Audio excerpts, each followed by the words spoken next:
this is the story of how I managed to went from being homeless to going into one of the most exclusive clubs in Paris.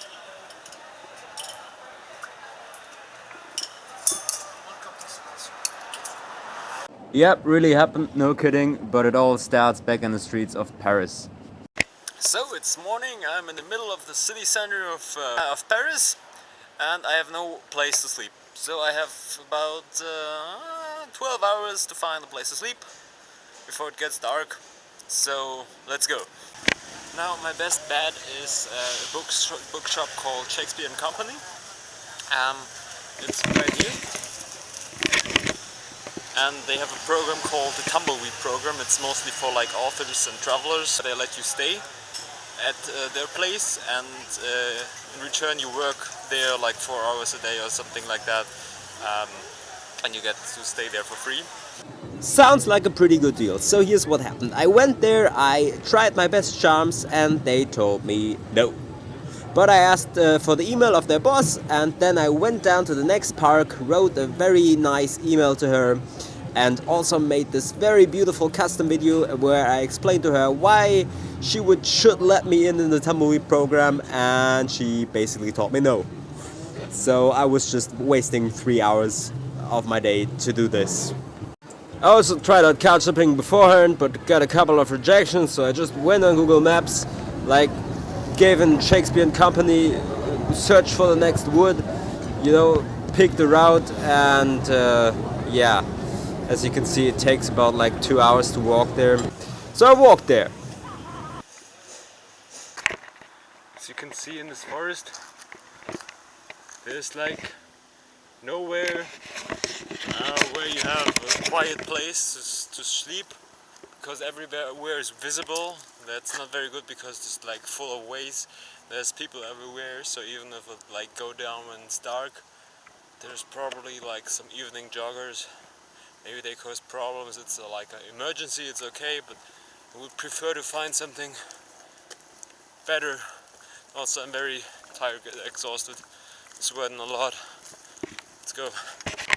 Okay, this part of the wood is a little bit more denser, but as you see, there are like lots of tents around here of other homeless people. And as far as I'm also homeless, I try to avoid homeless people as much as possible, because like, some of them are like just had like a little bit of problem in their life, just had a bit of bad luck, but you never know, right? So try to stay safe with them.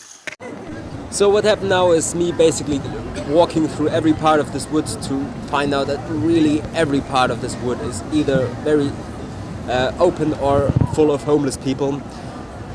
So I took the last resort and I asked my dad for advice.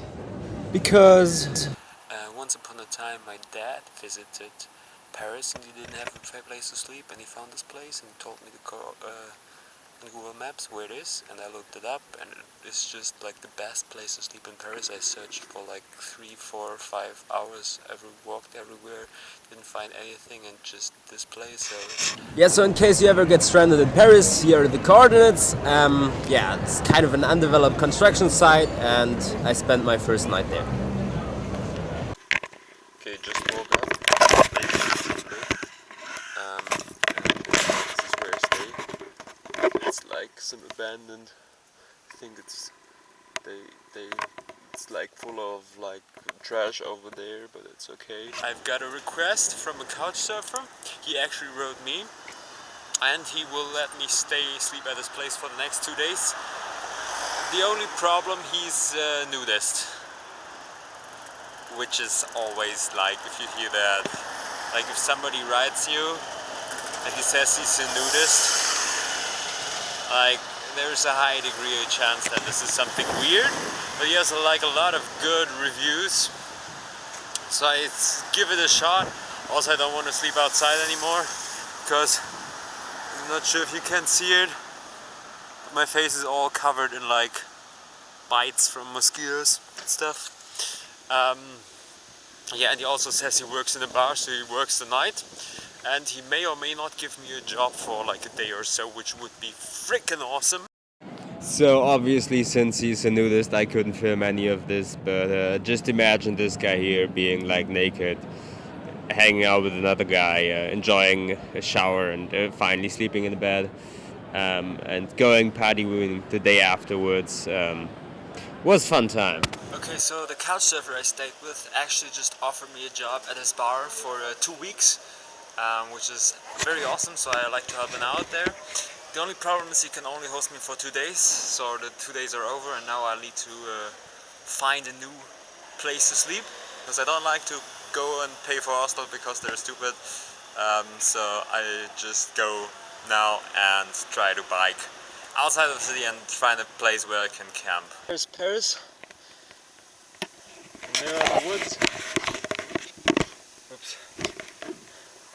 Looks promising so far, but it seems like they're like biking trails throughout the woods. I need to avoid them, but other than that, I'm good. Only problem, it's kind of up a mountain, so it's very hard to drive here, and it takes like 1.5 hours. So I need to invest like 2.5 hours each day. But hey, no pain, no gain, right? Yeah, so this over here is a place where I sleep. It's surrounded with thorns everywhere, and it's just a pretty quiet place in the woods.